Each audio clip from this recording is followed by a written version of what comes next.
இன்னைக்கு இது குறித்து யாருக்குமே கவலை இல்லை, யாருக்குமே அதனுடைய மேன்மை தெரியல, மதிப்பு தெரியல. சாதாரணமாக இந்த உலக பொருளுக்கு கொடுக்கிற அந்த மரியாதை கூட இந்த ரட்சிப்பு கொடுக்கிறது இல்ல, இவ்வளவு பெரிய ரட்சிப்புக்கு கொடுக்கிறது இல்ல. ஆண்டவர் எப்படி ரட்சித்தார் தெரியுமா? அவங்களெல்லாம் தன்னை என்ன பண்ணாங்க? உபத்திரவங்களினாலே பூரணப்படுத்தி அந்த ரட்சிப்பை எப்படி தெரியுமா நம்ம கிட்ட கொண்டு வந்தாரு?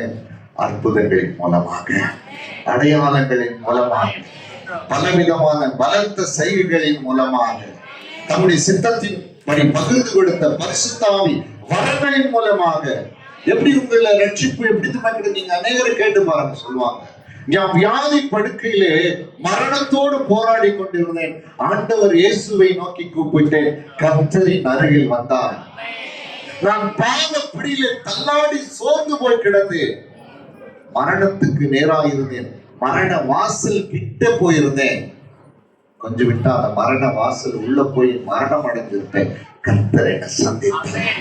அவமானப்படுத்தப்பட்ட வேளையில கர்த்தரின் அவமானத்தை என்ன பண்ணாரு? அவமானத்திலே என்னை மீட்டெடுத்தார், அந்த அவமானத்தை மாற்றினார். பலவீனத்திலே கர்த்தர் என்னை சந்தித்தார், பாடுகளின் மத்தியிலே என்னை கர்த்தர் சந்தித்தார், கண்ணீரின் மத்தியிலே கர்த்தர் என்னை சந்தித்தார், போராட்டத்தின் மத்தியிலே என்னை கர்த்தர் சந்தித்தார், பிசாசின் பிடியில அலக்களிக்கப்பட்டிருந்தேன், அப்போது என்னை கர்த்தர் சந்தித்தார்.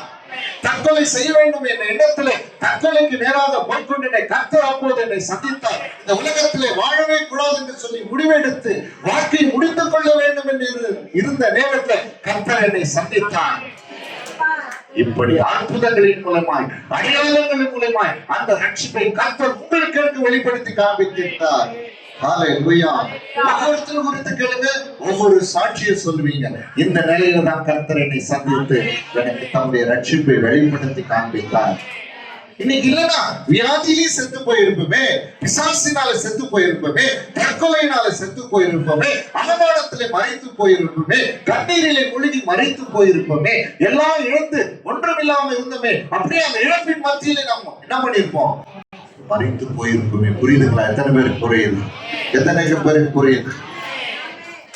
சிலர் சொல்லுவாங்க, இந்த ஆண்டவரே இல்லைனா என்னைக்கோ நான் செத்து போயிட்டு இருப்பேன்.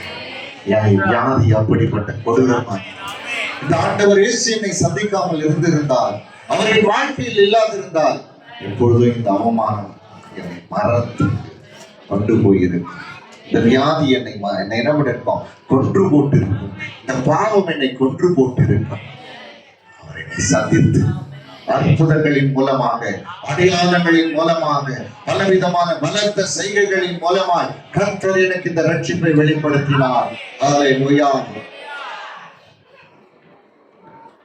கரங்களை நல்லா உயர்த்தி ஆமென். உங்களுக்கு கர்த்தர் அற்புதங்களையும் அடையாளங்களையும் பலவிதமான பலத்த செய்கைகளையும் ஆமென் அவர் சித்தத்தின்படி பகிர்ந்து கொடுத்த பரிசுத்தாவின் வரங்களின் மூலமா கர்த்தர் இந்த ரட்சிப்பை நீங்கள் அனுபவிக்கும்படி செய்திருக்கிறார். அல்லேலூயா.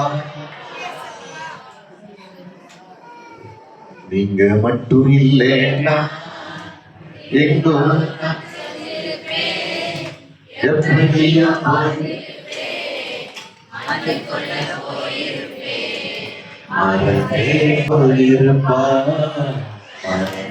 போயிருப்பா.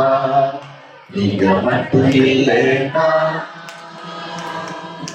நீங்க மட்டும் இல்லைன்னா எங்கோ நான் சென்றிருப்பேன், எப்படி நான் இருப்பேன், அதுக்குள்ள போயிருப்பேன். அதுக்கே போயிருப்பா, அதுக்கே போயிருப்பா. நீங்க மட்டும் இல்லைன்னா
சொல்லுங்க அம்மாதானே.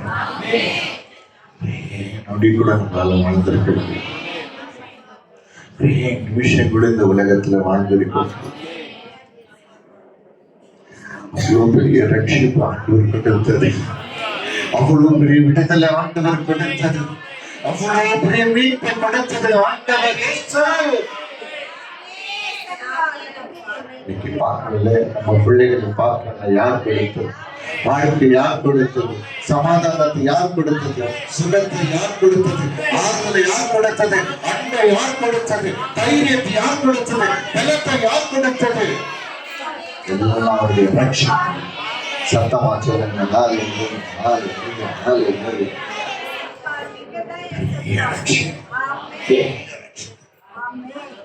பணத்தினால கிடைக்காது, பொருளினால கிடைக்காது, பலத்தினால கிடைக்காது, அறிவினால கிடைக்காது, ஆஸ்தியினால கிடைக்காது. ஆண்டவர் இயேசு கிறிஸ்துவினால அவர் தன்மை